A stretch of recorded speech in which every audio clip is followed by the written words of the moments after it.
नमस्कार, मी अभिजित पाटील आपल्या ऑनलाईन अभिनव प्लॅटफॉर्ममध्ये तुमचं सर्वांचं स्वागत करतो। तर आजचा जो व्हिडिओ मी तुमच्यासाठी घेऊन आलेलो आहे तो फक्त आणि फक्त इयत्ता 10वीच्या बोर्डाच्या परीक्षेला सामोरे जात असताना परीक्षेला जाण्याआधी आपण कोणती काळजी घ्यायची आहे तर हे मी तुम्हाला सांगणार आहे। तर सर्वात प्रथम सर्वांना ऑल दी बेस्ट माझ्या अभिनव परिवारातर्फे। तर एक लक्षात घ्यायचं सर्व विद्यार्थी मित्रांनो की आपण ज्यावेळी परीक्षेला जातो त्यावेळी परीक्षेला जात असताना आपलं जे मन आहे प्रसन्न असलं पाहिजे, आपण आनंदी असलो पाहिजेत। कारण आयुष्यातली सगळ्यात मोठी परीक्षेची सुरुवात ही आहे इयत्ता 10वीच्या बोर्डाच्या परीक्षेतूनच आपली सुरुवात होत असते। त्यामुळे आपलं अगदी मन प्रसन्न आणि उत्साहित आणि आनंदी असणं गरजेचं आहे। सर्वप्रथम तुम्ही तुमचं वेळापत्रक बघणं फार गरजेचं आहे। 10वीच्या बोर्डाचं परीक्षेचं जे वेळापत्रक जे टाइम टेबल तुम्हाला दिलेलं आहे तुमच्या शाळेच्या द्वारे त्या वेळापत्रकामध्ये कोणते विषय जे कोणत्या तारखेला आहेत, त्याचा वार कुठला, दिनांक कुठला आणि किती वाजता ते पेपर आहेत ते पाहणं तुम्ही फार गरजेचं आहे। प्रत्येक विद्यार्थ्यानं आपल्या घरामध्ये ते टाइम टेबल ते वेळापत्रक आपल्या अभ्यासाच्या खोलीमध्ये ठेवणं आवश्यक आहे। पहिला पेपर ज्यावेळी असतो काही जणांचा मराठीचा असतो, काही जणांचा हिंदीचा पेपर असतो, असे वेगवेगळे वेळापत्रकामध्ये त्या माध्यमाचे पेपर असतात। पण परीक्षेला जाण्याआधी आपण कोणती काळजी घेतली पाहिजे किंवा परीक्षा सेंटरवर गेल्यावर आपण कोणती काळजी घेतली पाहिजे याविषयी मी तुम्हाला सगळ्यांना सांगणार आहे। तर सर्वात प्रथम बघा, घरातून बाहेर पडत असताना तुम्ही आनंदी प्रसन्न मनानं बाहेर पडायचं आहे। घरामध्ये तुमच्या आईवडिलांना नमस्कार करा। त्यानंतरला आपण जी बॅग घेऊन जाणार आहोत त्या बॅगमध्ये तुमच्याकडं वेगळं साहित्य असणं गरजेचं आहे। म्हणजे शैक्षणिक साहित्य परीक्षेला जात असताना सर्वात महत्त्वाचं साहित्य म्हणजे तुमच्या शाळेचं ओळखपत्र आणि बोर्डाची रिसीट ही प्रत्येक पेपरला असणं फार आवश्यक आहे। प्रत्येक विद्यार्थ्यांना आपापल्या शाळेचा गणवेश अतिशय खूप चांगल्या पद्धतीनं घालून म्हणजे परिधान करून आपण केला पाहिजेत, स्वच्छ तो धुतलेला असला पाहिजेत। त्याचबरोबर आपल्या साहित्यांमध्ये कंपास बॉक्स, त्या कंपास बॉक्समध्ये पेन्सिल, इरेजर, शॉर्पनर, कंपास बॉक्समधलं सर्व साहित्य त्यामध्ये असणं फार गरजेचं आहे। त्याचबरोबर बघा, इयत्ता 10वीला सगळ्यात महत्त्वाची एक गोष्ट आहे बघा, इयत्ता 10वीला वर्षभर जो पेन तुम्ही वापरता तो पेन तुम्ही तोच घ्या।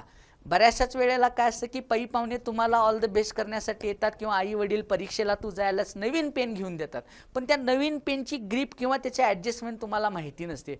पण सर्वात महत्त्वाची गोष्ट आहे, जो पेन तुम्ही इयत्ता 10वीला जास्तीत जास्त वेळा वापरलेला आहात आहे तोच पेन तुम्ही इयत्ता 10वीच्या परीक्षेला जात असताना तोच त्याच कंपनीचा त्याच प्रकारचा ब्ल्यू कलरचा पेन सर्व विद्यार्थ्यांना एक चांगली सूचना आहे एक की सर्व पेपर ज्यावेळी आपण लिहित असतो त्यावेळी ते निळ्या शाईच्या पेनानेच लिहावेत। पेन हा खूप चांगला असला पाहिजेत आणि त्या शाईचे पेन 2 असले पाहिजेत त्याच प्रकारचे। म्हणजे आपण जाताना परीक्षेला पेन हे 2 असले पाहिजेत, ही काळजी तुम्ही घ्यायची आहे। कंपास बॉक्समधलं सगळं साहित्य पाहिजेत, मोठी स्केल पाहिजेत, मोठी पट्टी तुमच्याकडे असणं फार गरजेचं आहे, ओळखपत्र, रिसीट। आणि मग तुम्ही घरातून काय करा, आईवडिलांना नमस्कार करा आणि मग परीक्षा केंद्रावर जा। परीक्षा केंद्रावर जात असताना तुम्ही परीक्षा केंद्रावर अर्धा तास आधी जाणं गरजेचं आहे। प्रत्येक परीक्षा केंद्रावर केंद्राच्या बाहेर प्रत्येक विद्यार्थ्याची बैठक व्यवस्था कुठं केलेली आहे त्याचे बोर्ड लावलेले असतात। त्या बोर्डवर तुमचा बैठक क्रमांक किती आहे आणि ब्लॉक नंबर किती आहे हे तुम्ही पहिला जाऊन पहा। तो पाहिल्यानंतरला आपण ज्यावेळी आपल्या ब्लॉकमध्ये जातो, जिथं आपली बैठक खोली आहे, जिथं आपण बसतो त्या खोलीमध्ये ज्यावेळी आपण जातो त्यावेळी प्रत्येकाचे डेस्क असतात, बेंच असतात, त्या बेंचवर तुमचा नंबर लिहिलेला असतो।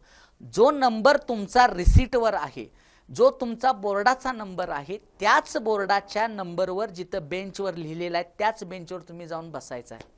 बेंचवर बसताना फार महत्त्वाची काळजी घ्यायची आहे की तो बेंच चारी बाजूनं तुम्ही पहा।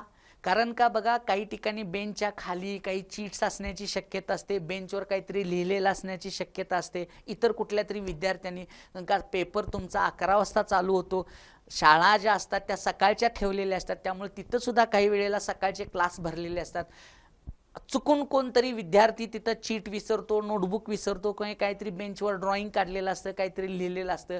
त्यामुळे पहिला तुम्ही जो बसणारा बेंच आहे तो पहिला तुम्ही काय करा, चेक करा. तिथं चीट वगैरे कुठली आहे का, बेंच वगैरे हलतो का, किंवा बेंचची जी फळीवरची आहे ती निघलेली आहे का बघा.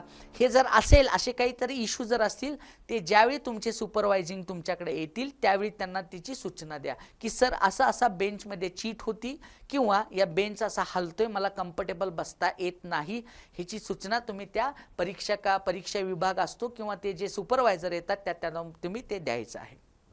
त्याच्यानंतरला पेपर येतो तुमच्याकडं. आता सगळ्यात महत्त्वाचं बघा, बरीचशीच मुलं परीक्षेला जाताना बघा पॅड घेऊन जातात पेपर लिहित असताना. तर तुम्हाला लक्षात घ्या की बोर्डाच्या परीक्षेला असा ट्रान्सपरन्सी पॅड असणं फार गरजेचं आहे.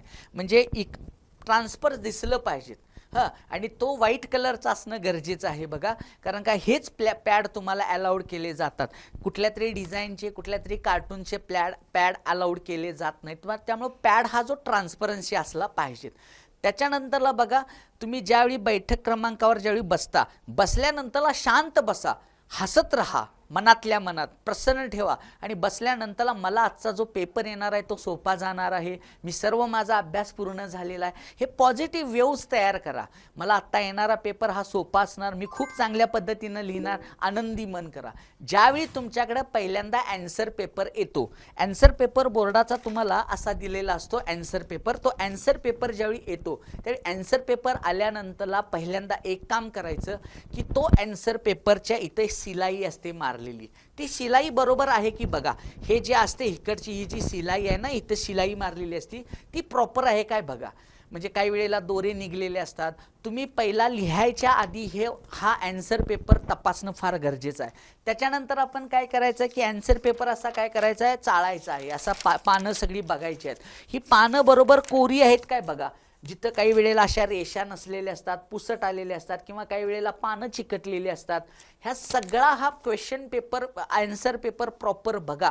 त्याची शिलाई व्यवस्थित आहे का, इथं जे प्रिंटिंग झालेलं आहे काय बघितला व्यवस्थित बघा, तुम्हाला पेजेस किती आलेले आहेत हे सर्व बघा. आणि मग त्याच्यानंतरला इथं तुम्ही त्या आन्सर पेपर, तुमचा परीक्षा नंबर, तुमची सही, दिनांक, त्याच्यानंतर जी काय माहिती आहे, विषय कुठला आहे, दिनांक कुठला आहे, उत्तर लेखनाची भाषा कुठली आहे, केंद्र क्रमांकाचा कोड कुठला आहे, ही सगळी माहिती तुम्ही भरणं फार आवश्यक आहे. ते भरल्यानंतरला तुमच्याकडे प्रश्नपत्रिका येते.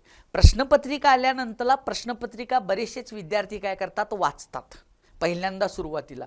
माझं ओपिनियन असं आहे की तुम्ही प्रश्नपत्रिका कुठल्याही विषयाची, कुठल्याही परीक्षेला ज्यावेळी तुम्ही जाता त्यावेळी ज्यावेळी क्वेश्चन पेपर असतो त्यावेळी बऱ्याचशाच वेळेला विद्यार्थ्यांना सांगितलेलं असतं की क्वेश्चन पेपर वाचा. चांगली गोष्ट आहे, वाचायला काय हरकत नाही. पण काय होतं की आपली सायकोलॉजी, आपलं जे मन होतं ते थोडंसं चेंज होतं पेपर वाचल्यामुळं. पेपर आल्यानंतरला पहिला प्रश्न वाचा आणि डायरेक्टली लिहायला चालू करा. पेपर वाचल्यानंतरला काय होतं, बरीचशीच मुलं काय करतात, पेपर आल्यानंतरला तो वाचतात. मग वाचत असताना क्वेश्चन नंबर फर्स्ट सोपा आहे, क्वेश्चन नंबर 2 अवघड आहे, क्वेश्चन नंबर 3 थोडासा सोपा आहे, क्वेश्चन नंबर 4 लईच अवघड आहे.